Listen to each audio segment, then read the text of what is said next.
A paz do Senhor, tudo bem? Eu sou o pastor Ciro Sanches Zibordi.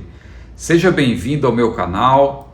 Esta é mais uma videoaula das lições bíblicas adultos da CPAD, primeiro trimestre de 2024. Estudamos no trimestre passado sobre missiologia, foi um trimestre maravilhoso.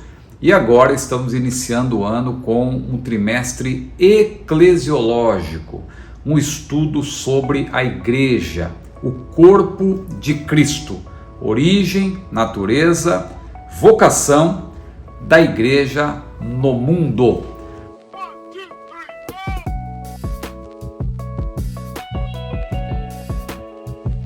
Curta este vídeo por gentileza, compartilhe.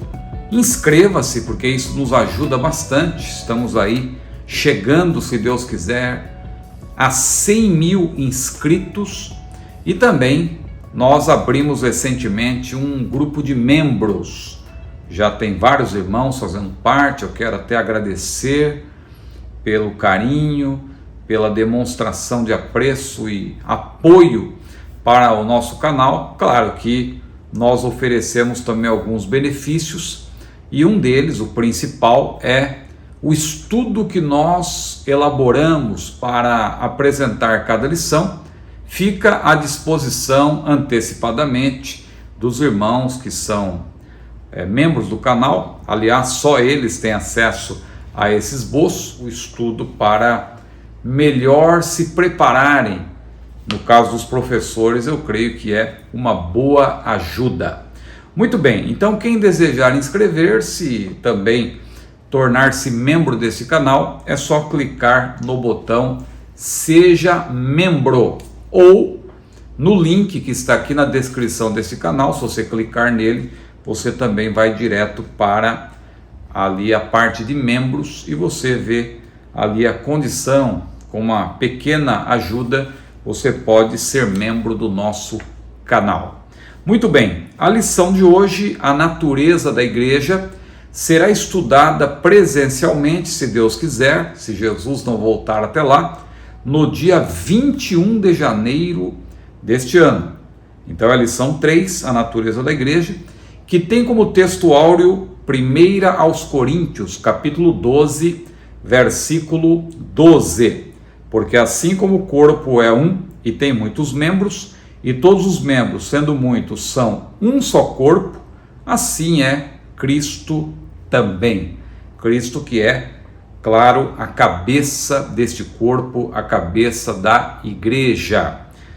Veja que eu estou dizendo a cabeça e não o cabeça. Eu prefiro a cabeça porque, claro, nós estamos falando de um corpo. O corpo tem a cabeça ou uma cabeça e não um cabeça ou o cabeça. Claro que existe na língua portuguesa a palavra cabeça dessa forma, ou cabeça, especialmente quando você fala do cabeça de uma organização, cabeça de uma gangue, né? Mas aqui não é o caso, estamos falando do corpo de Cristo. Então, mais apropriado, embora haja, reconheço algumas versões que apresentem a palavra como masculina, mas é preferível dizer a cabeça do corpo, que é Cristo. A verdade prática diz-nos o seguinte: conhecendo a igreja em sua natureza, nos conscientizamos da importância de fazer parte dela.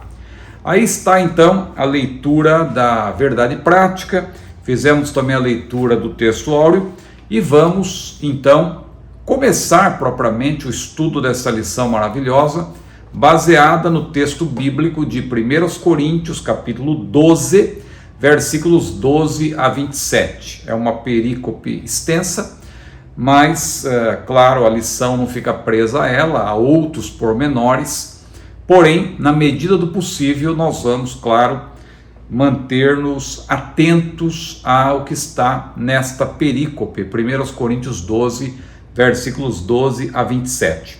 Qual é o objeto desta lição?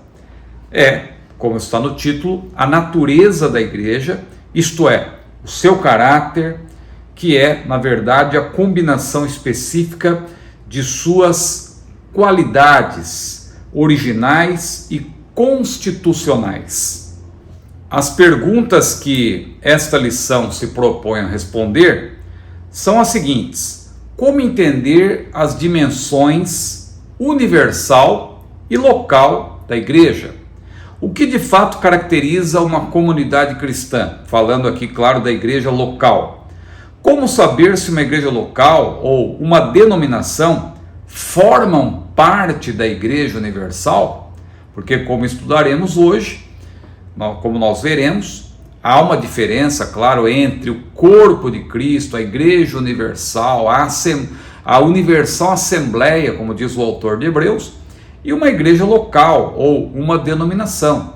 Nem toda denominação, claro, pertence ao corpo de Cristo. Pode ser que em uma denominação haja algumas pessoas, no caso de denominações, claro, heréticas. Nós vamos ver também a diferença aqui de uma denominação ou de uma igreja local verdadeiramente cristã para com uma igreja falsa ou pseudo-cristã.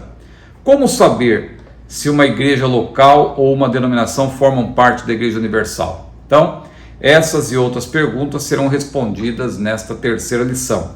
O texto bíblico básico, como já adiantei, 1 Coríntios 12, versículos 12 a 27, mostra de uma maneira muito clara, como já vimos, aliás, na lição anterior, de maneira assim, de passagem, en passant, um corpo não subsiste sem a cabeça. A igreja é mais que uma organização. Ela é um organismo, um corpo cuja cabeça é Cristo, como também nós vemos lá em Efésios capítulo 1, versículos 22 e 23. Vimos também já na lição anterior que o Senhor Jesus é a cabeça desse corpo, conforme Efésios 5 e 23.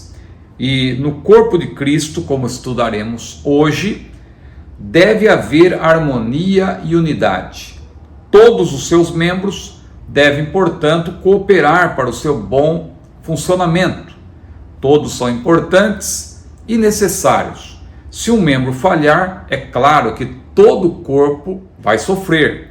Diante do exposto, o estudo desta lição se baseia nessa perícope já mencionada, 1 Coríntios 12, versículos 12 a 27, e outras passagens, trata da confessionalidade e da unidade da igreja, bem como das suas dimensões universal e local, ou invisível e visível. Então é este o objeto desta lição, o estudo que vamos fazer com base em 1 Coríntios 12, 12 a 27, é o estudo acerca da essência da igreja. Muito bem, vamos ao primeiro tópico, que é o seguinte: a natureza da igreja na sua dimensão confessional. O primeiro ponto, fundamentado na palavra. Uma igreja local biblicamente ortodoxa está firmada na palavra de Deus. Eu creio que você sabe já o que é uma igreja ortodoxa, ou o que é ortodoxia. Ortodoxia tem a ver com as verdades fundamentais da palavra de Deus, ou aquelas verdades que o cristianismo sempre esposou. Hoje há teólogos liberais, ou teólogos que estão flertando com o liberalismo teológico, que falam de várias ortodoxias. Você é ortodoxo, mas qual é a sua ortodoxia? Como que querendo relativizar aquilo que historicamente sempre se defendeu como ortodoxia, que é você crer naquilo que está nos credos universais, a Trindade, a dupla natureza do Senhor Jesus, doutrinas fundamentais, doutrinas que toda a cristandade sempre defendeu. Então isso é ortodoxia. O antônimo seria heresia, ou uma palavra mais suave, heterodoxia. Já que temos ortodoxia, ortodoxia significa a crença correta. A crença, claro, de acordo com a Bíblia, de acordo com o cristianismo histórico. E a heterodoxia seria, na verdade, a defesa de doutrinas heterodoxas, para usar um termo suave, ou poderíamos dizer também doutrinas heréticas. É que nem todas as doutrinas heterodoxas chegam a ter o peso. Eu tenho cuidado de usar a palavra heresia. Às vezes você tem um ensinamento assim que tem algum desvio das escrituras, mas eu penso que não chega a ser uma heresia. Então eu tenho cuidado com a palavra heresia, eu emprego a palavra heresia realmente para aquilo que é relevante. Algumas diferenças, por exemplo, no campo da escatologia nós temos diferenças de posicionamentos, pré-tribulacionismo, pós-tribulacionismo, meso-tribulacionismo. É claro que eu, como pré-tribulacionista, convicto, para mim não há dúvida de que o pré-tribulacionismo honra as escrituras, nem por isso eu vou desprezar os meus irmãos pós ou meso e afirmar que eles são hereges, como eu já vi pessoas até fazer, pessoas de outras posições, por exemplo, pós-tribulacionistas dizendo que nós, pré-tribulacionistas ou dispensacionalistas, somos hereges, o que é um absurdo, porque, aliás, o dispensacionalismo é uma posição, repito, honra as escrituras,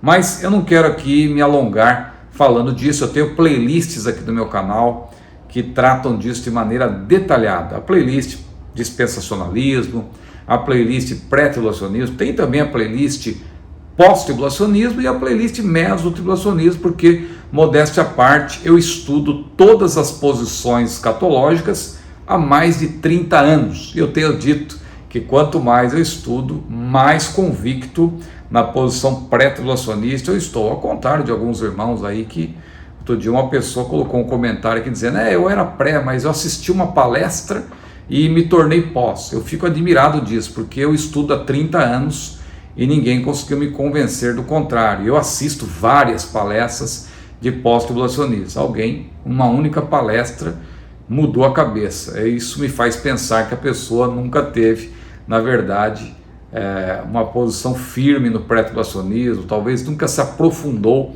para conhecer de fato esta posição. Mas veja aí que eu já estou abrindo um parênteses, acho que eu já abri um colchete, é preciso fechá-los e voltar aqui para o que eu estava dizendo. A igreja fundamentada na palavra é o primeiro tópico da natureza da igreja na sua dimensão confessional. Então, uma igreja local biblicamente ortodoxa, eu abri esse parênteses para explicar o que é ortodoxia, está firmada na palavra de Deus. A heterodoxia, que é um termo, repito, mais suave, muitas vezes para heresia ou apostasia até, tem a ver com desvios doutrinários ocasionados pelo distanciamento ou até mesmo o abandono da palavra do Senhor. Esse fundamento exclusivo na palavra de Deus tem duas dimensões. Por quê? Porque Cristo é a própria palavra, Cristo é a palavra viva e as escrituras a palavra escrita. O mestre Antônio Gilberto até dizia, o mestre Antônio Gilberto, saudosa memória, ele dizia que Cristo, a palavra viva, e a Bíblia, que é a palavra escrita, se confundem no sentido de que eles são perfeitamente o que Jesus disse, o que Jesus fez e o que está escrito não tem nenhuma divergência, porque Jesus é a própria palavra, é o próprio verbo. A Bíblia diz, e o verbo se fez carne e habitou entre nós, e vimos a sua glória, como a glória do unigênito do Pai, cheio de graça e de verdade. Então, Jesus é a palavra, Jesus é o verbo, e a Bíblia é a palavra escrita.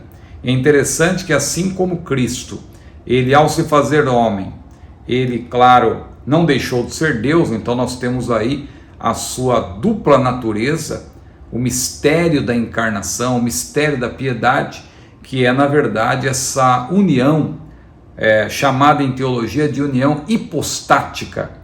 Jesus plenamente Deus e plenamente homem. Quando você olha para a Bíblia, da mesma forma, a Bíblia é plenamente divina e plenamente humana. Por quê? Porque ela foi inspirada por Deus e ao mesmo tempo ela foi escrita por homens. Claro, homens inspirados pelo Espírito Santo. A Bíblia deixa muito claro, isso. O apóstolo Pedro disse que nenhuma palavra ou nenhuma profecia foi produzida por vontade de homem algum, mas os homens santos de Deus falaram inspirados pelo Espírito Santo. E Paulo também diz que toda a escritura divinamente inspirada é proveitosa para ensinar, para redarguir, para corrigir, para instruir em justiça, para quê? Para que o homem de Deus seja perfeito e perfeitamente instruído para toda boa obra.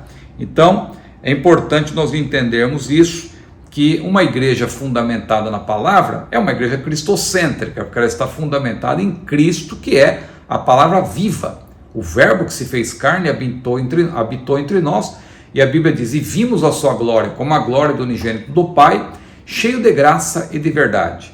E, da mesma forma, uma igreja fundamentada em Cristo, ela é fundamentada na Bíblia. Hoje há pessoas achando que podem dissociar Cristo da Bíblia.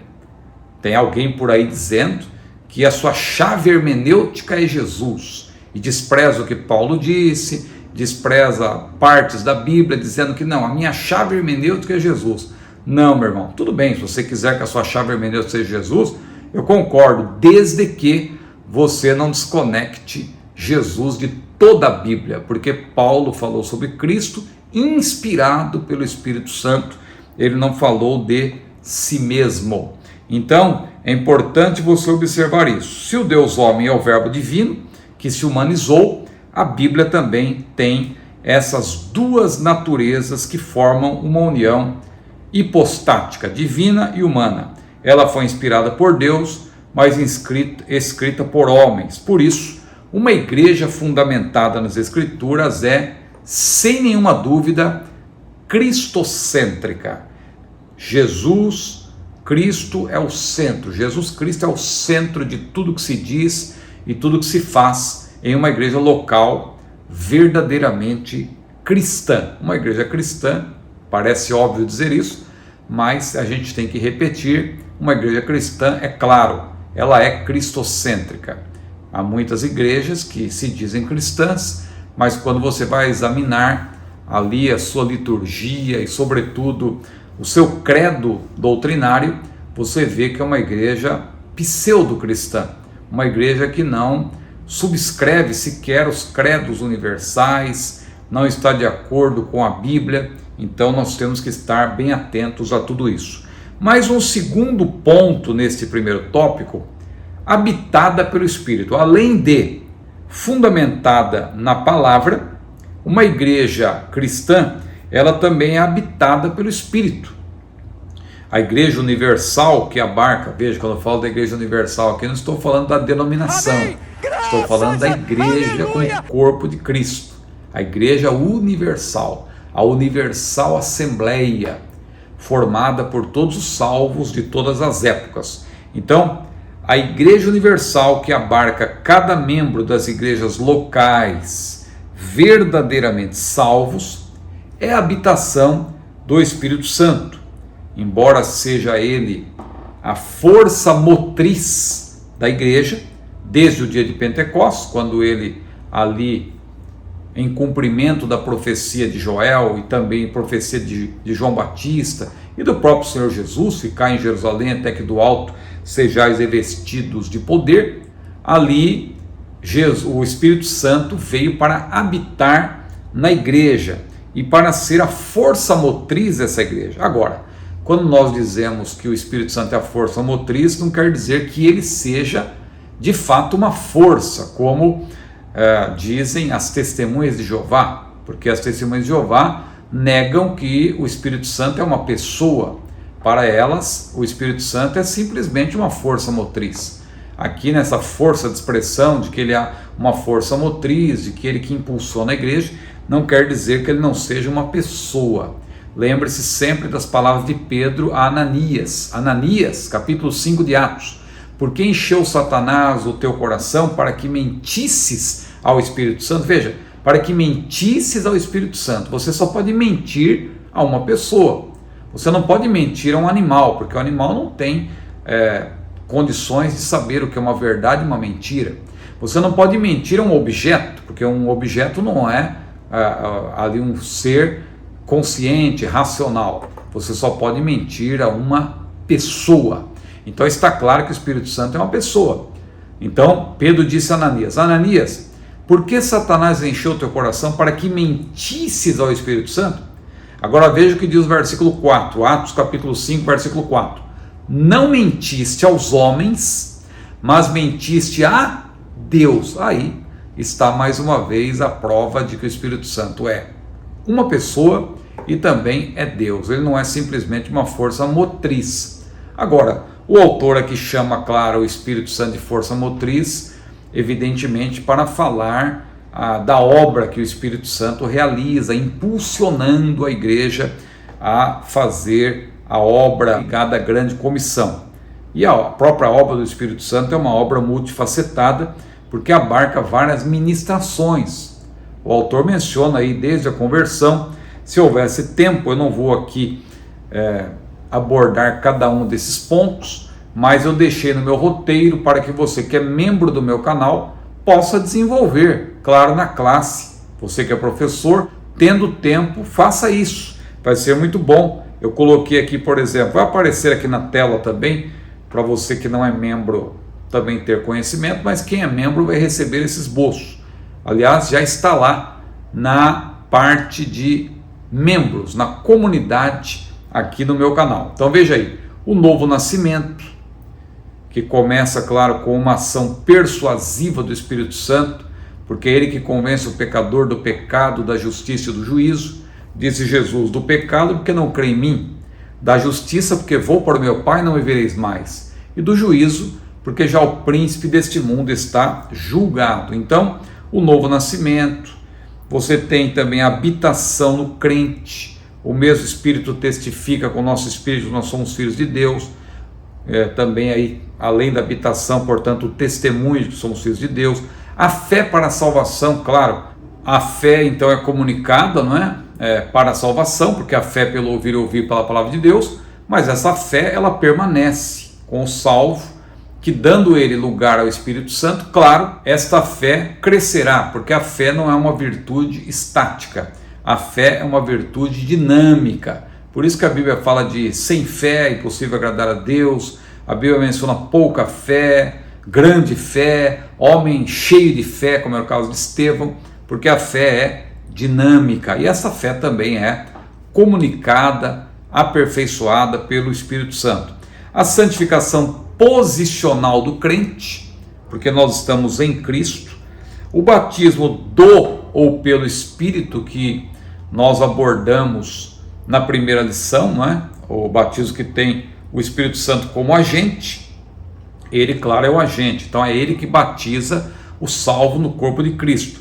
O batismo com ou no Espírito Santo, que não tem o Espírito como agente, mas a partir do batismo no Espírito Santo, a pessoa, claro, ela é mergulhada na dimensão carismática, na dimensão do Espírito, e a partir daí é o Espírito que vai impulsionar esta pessoa.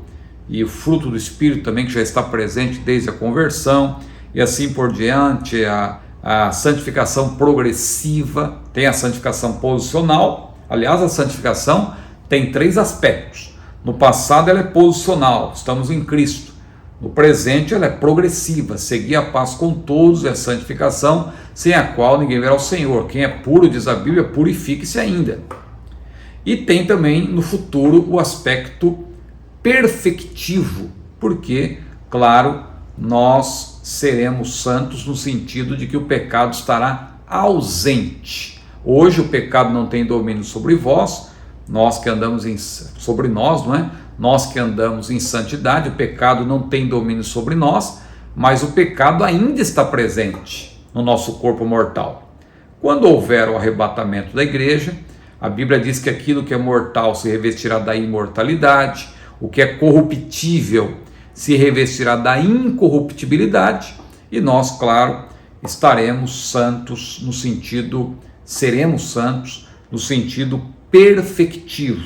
A oração no Espírito, o selo e penhor do Espírito Santo, quanta gente ainda tem dificuldade de entender isso, o selo e o penhor.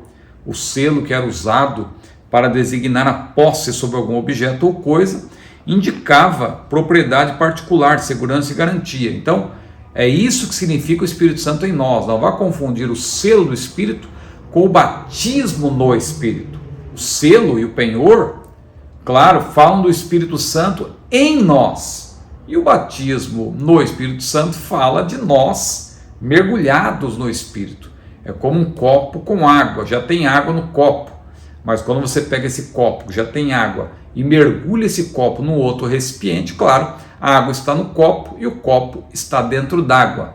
É isso que acontece com o crente que já foi selado por ocasião da sua conversão, ele foi selado e também recebeu o penhor, a garantia, mas quando ele recebe essa bênção subsequente à salvação, que é um revestimento de poder, ele é batizado no Espírito Santo. Então, unção para o serviço, dons espirituais, e aí se houvesse tempo para falar, não é o caso aqui dessa lição, não é uma lição paracletológica, é uma lição eclesiológica. Claro que as doutrinas, elas conversam entre si, quando estudamos teologia sistemática, mas não há tempo aqui de pormenorizarmos, por exemplo, os dons de elocução, os dons de inspiração, os dons de poder. Não temos tempo também de abordar os dois grandes grupos gerais de dons ministeriais e dons congregacionais, ou seja, dons ministeriais, aqueles que são residentes, que têm ligação com uma chamada específica, e os dons congregacionais são aqueles que vêm sobre a congregação, conforme Paulo menciona lá em 1 Coríntios 12, versículos 1 a 11. Então tudo isso está ligado. Olha, se você tiver tempo de pormenorizar esse ponto, habitada pelo Espírito, você vai ver que tudo que nós mencionamos aqui tem a ver com essa habitação do Espírito na igreja desde o dia de Pentecostes. Mas vamos agora para o terceiro ponto. Quem faz parte da igreja anda no Espírito, ou seja, o Espírito, ele age na vida do crente já desde a conversão, como mencionamos no ponto anterior.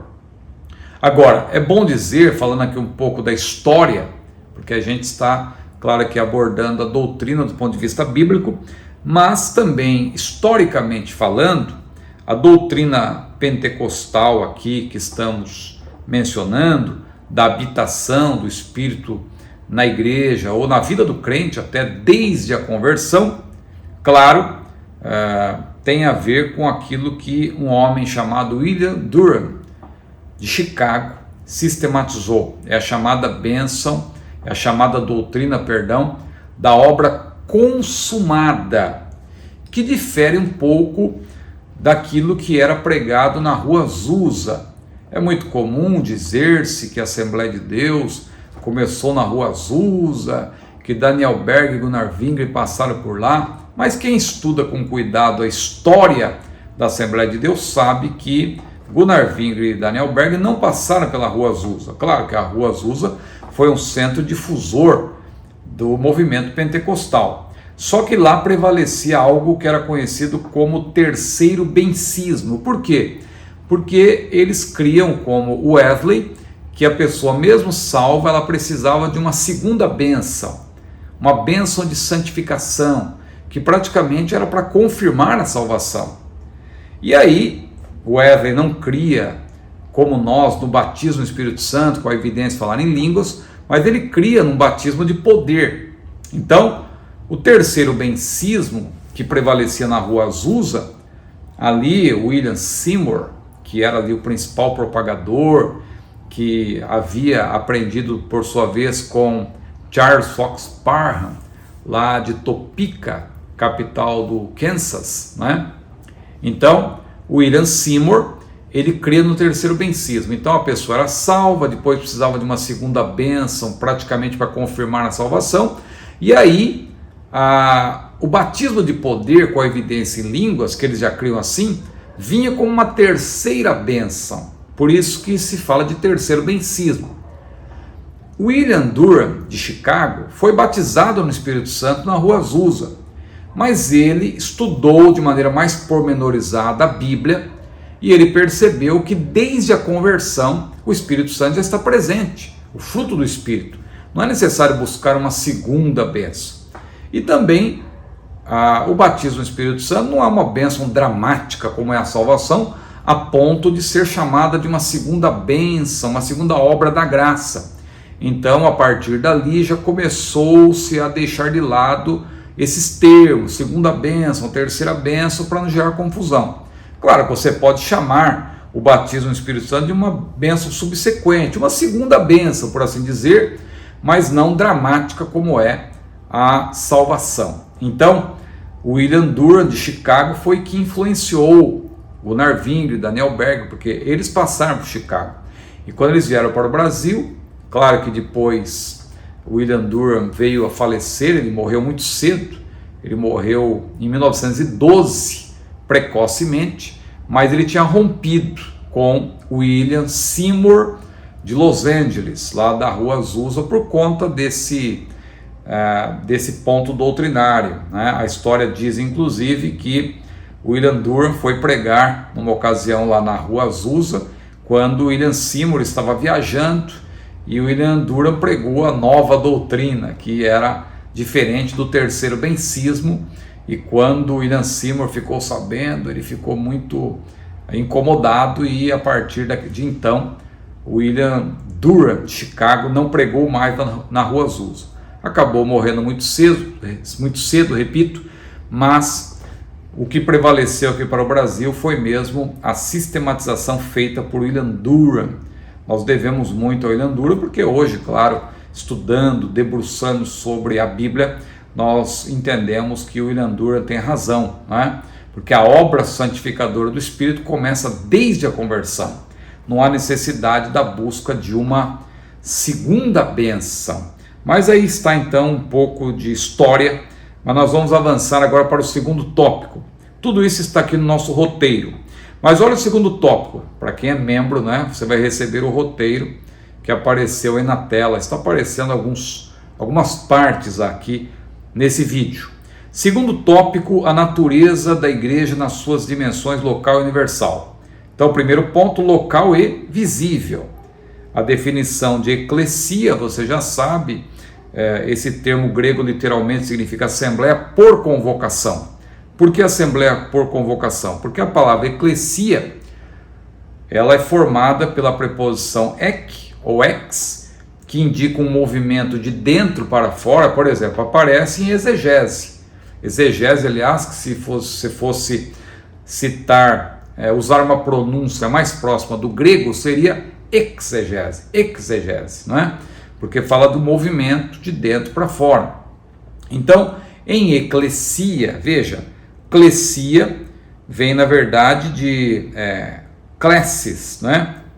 Uma chamada. Essa palavra deriva do verbo kalel, que é chamar. Então, de eclesia deriva o nosso termo igreja pelo latim ecclesia, né?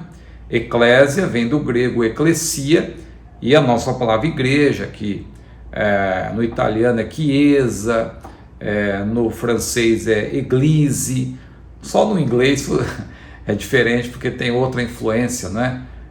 Anglo-saxã, então aí você tem church, mas nas línguas neolatinas você vai ter algo parecido com eclésia do latim, que por sua vez vem do grego ecclesia. Então veja, a ideia é de que a igreja, de modo geral, é uma assembleia universal, formada por pessoas tiradas do mundo. Veja, de dentro para fora, de dentro do mundo, para andar conforme as Escrituras. Então, é uma assembleia por convocação. Agora, o que é uma eclesia local? Trata-se da dimensão espacial, o autor menciona, geográfica, visível e tangível da eclesia. Tem vários versículos aqui que você pode ler e estudar. Muitas epístolas paulinas, por exemplo, foram dirigidas a igrejas locais: Gálatas, 1ª e 2ª Tessalonicenses, 1ª e 2ª Coríntios, Romanos, Filipenses, Colossenses, Efésios. Entretanto, exceto quanto a algumas especificidades, o conteúdo dessas cartas não se restringe a essas destinatárias originais, mas a todos os salvos em todos os lugares. Então, embora Paulo tenha escrito para igrejas locais, o conteúdo doutrinário aplica-se a toda a cristandade, aplica-se à Igreja Universal. Então, a Igreja Universal é o povo convocado de dentro do mundo para fora, para sair, para fazer parte agora da igreja, e é o povo salvo de todas as épocas. E as igrejas locais, claro, são partes desse povo. Nem toda igreja local, claro, é formada por salvos na sua plenitude. Há igrejas que não têm salvos, evidentemente, não tem todos salvos, e há igrejas que são heréticas. Então pode ser que haja alguém salvo ali, porque na própria igreja de Sardo, né, Jesus falou: tem aí alguns que não contaminaram seus vestidos. O pastor estava morto. Jesus mandou João escrever para ele: tens nome de que vives e estás morto. Mas havia membros ali que não tinham contaminado seus vestidos, e Jesus disse: eles andarão comigo de branco. Eu já estou até adiantando alguma coisa aqui do segundo ponto. Vamos para o segundo ponto: as particularidades das igrejas locais. A Igreja Universal, portanto, como corpo de Cristo, é perfeita, santa e indivisível. Agora, as comunidades locais apresentam virtudes, mas também apresentam problemas diversos, diferindo uma das outras. É nessa dimensão, evidentemente, dimensão local, que estão as denominações, com os seus diferentes perfis teológico, eclesiástico, consuetudinários. Então veja que as denominações têm os seus perfis. Mas, irmão Ciro, qual é a igreja certa? A igreja certa é a Igreja Universal, a igreja que está firmada na palavra. Há questões secundárias que não têm a ver com a nossa salvação e, claro, geram divergências de opinião, mas a igreja deve ser unida. A igreja como corpo de Cristo. Não é porque eu sou da Assembleia de Deus que eu vou desprezar o meu irmão da Igreja Batista, o meu irmão da Igreja Presbiteriana, o meu irmão da Igreja Deus e Amor, o meu irmão da Igreja Congregação Cristã no Brasil, embora infelizmente a congregação muitas vezes tenha ali uma posição de que só ela é a igreja. Isso aí já tem mudado, né, ao longo do tempo. Eu conheço muitas pessoas que estão lá, mas que não são exclusivistas, mas nós temos que ter cuidado com isso. Claro que há muitas pessoas salvas em todas essas igrejas que eu mencionei, e nós não devemos desprezar os nossos irmãos. Até os hereges, né? A gente não vai desprezar. Jesus mandou orar até pelos inimigos, mas nós sabemos que quem abraçar heresia, evidentemente que não vai poder safar-se da condenação. Então, a nós cabe alertar. Então, pode haver diferentes... Eu citei aqui a igreja de Sardo, né? O melhor exemplo bíblico para a diversidade denominacional, a diferença de comportamento, por exemplo, das 7 igrejas da Ásia, da província da Ásia. Pode haver diferentes costumes, cultura e estratégias de evangelização nas igrejas locais, mas todas precisam estar em conformidade com a sã doutrina. Tem vários versículos aqui que nós poderíamos ler. Como Cristo é a cabeça da igreja, as comunidades locais não são autônomas. Precisam dar ouvidos ao que o Espírito diz às igrejas. Quem se desconecta da cabeça deixa de fazer parte da Igreja Universal, mesmo que faça parte de igrejas locais. Então veja como isso é importante. E aí um terceiro ponto que é só para reforçar o que nós já abordamos sobre a Igreja Universal. Universal e invisível. Ela é formada por todos os salvos de todas as épocas. É a Universal Assembleia, inclusive os santos do Antigo Testamento. A Bíblia deixa claro que Jesus morreu na plenitude dos tempos, mas aqueles salvos do Antigo Testamento foram salvos antecipadamente pela obra que Jesus haveria de realizar, porque Jesus é o cordeiro que foi morto desde a fundação do mundo. Ou seja, todos os cordeiros que foram mortos de maneira sacrificial apontavam para o sacrifício perfeito que Jesus, o cordeiro pascual, o cordeiro de Deus que tira o pecado do mundo, realizaria na plenitude dos tempos. Pedro falou que não foi com coisas corruptíveis como prata ou ouro que fosse resgatados da vossa vã maneira de viver, que por tradição recebesse vossos pais, mas com o precioso sangue de Cristo, como de um cordeiro imaculado e incontaminado.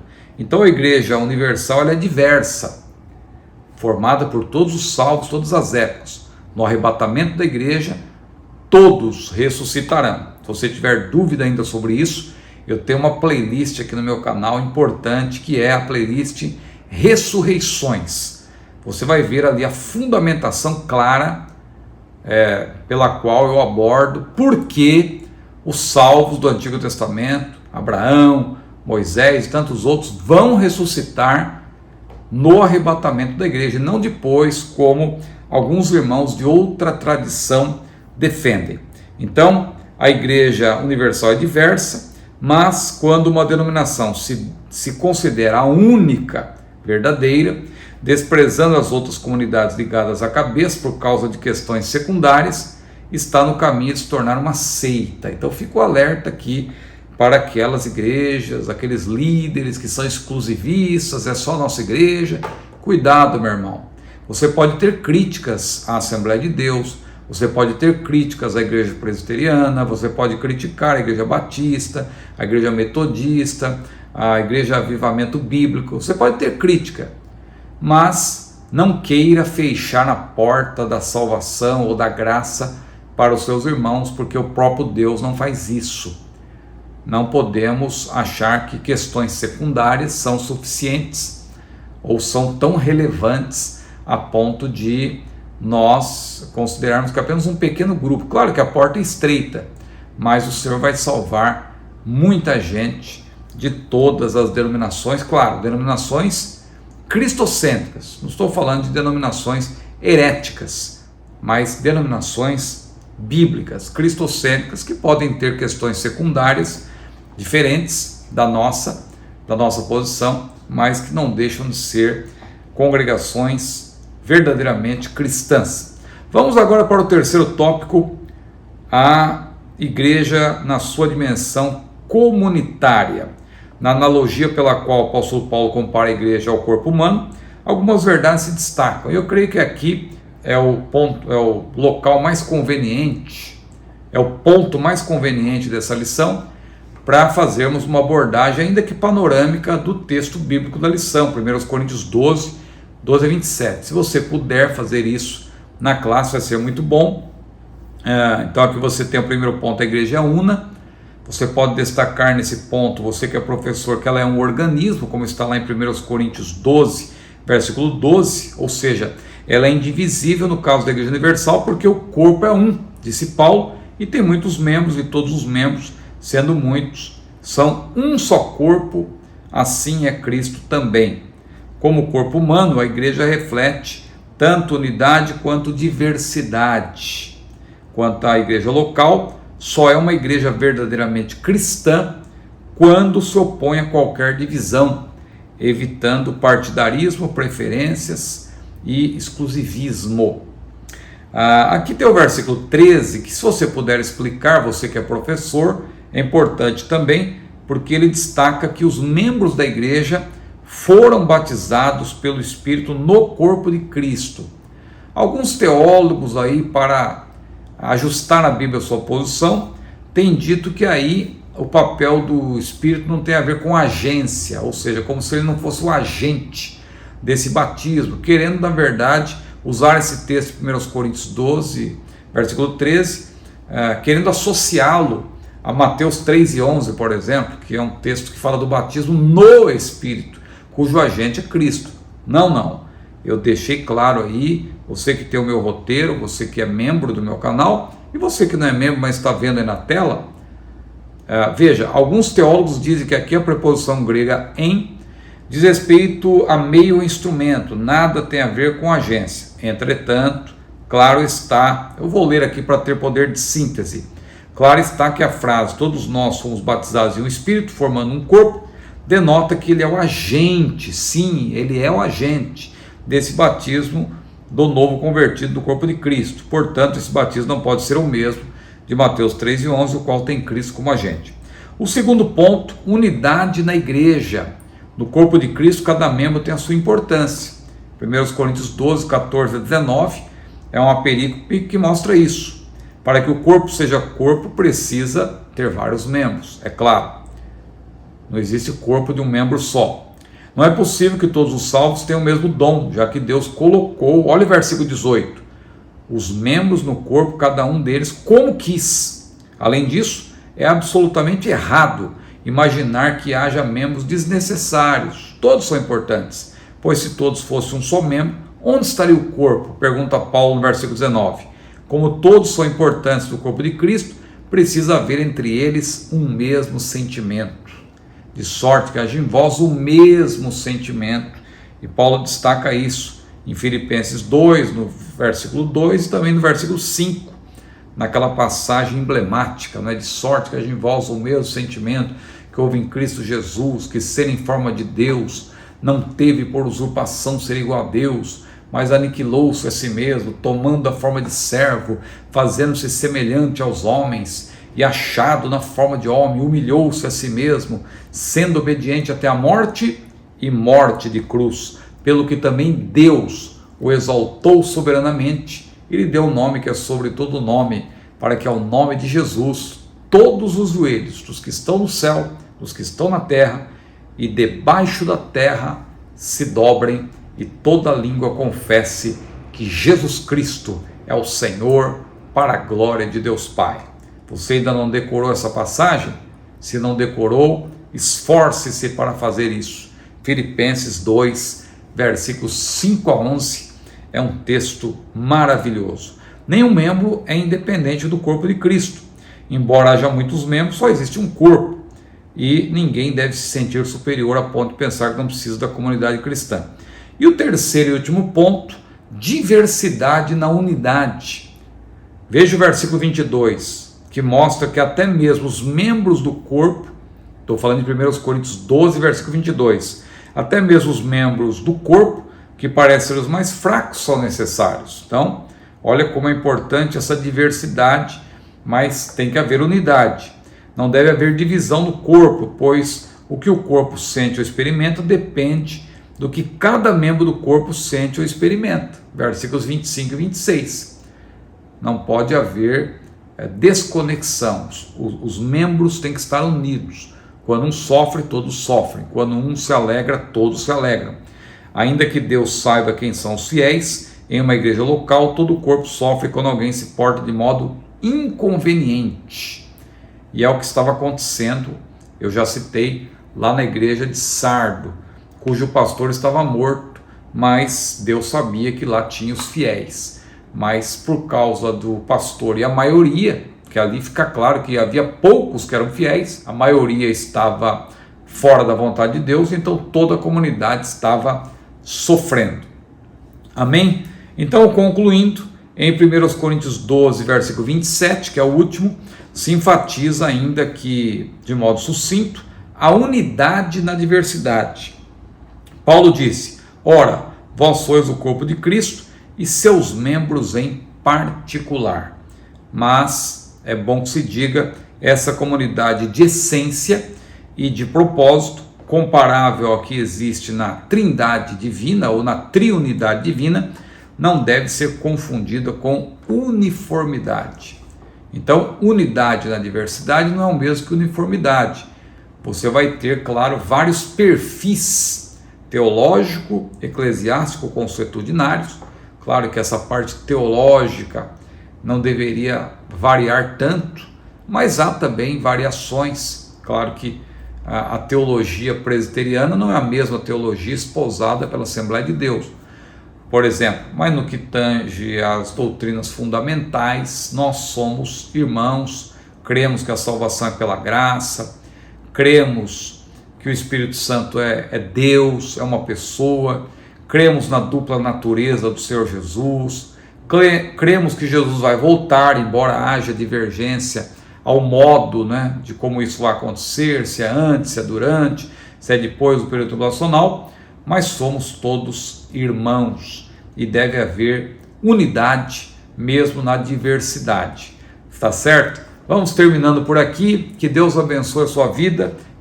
Não deixe de estudar essa lição. Nós vamos na próxima lição, estudar sobre o reino de Deus, a igreja e o reino de Deus. Então que você esteja atento e eu peço a gentileza de curtir esse vídeo, compartilhá-lo, inscrever-se no meu canal e se você quiser ser um colaborador do nosso trabalho, um patrocinador, alguém que apoia, um apoiador, né? É o termo mais correto. Você pode ser membro. Quero aqui reiterar a minha palavra de gratidão aos membros deste canal. Que Deus abençoe a sua vida. A paz do Senhor.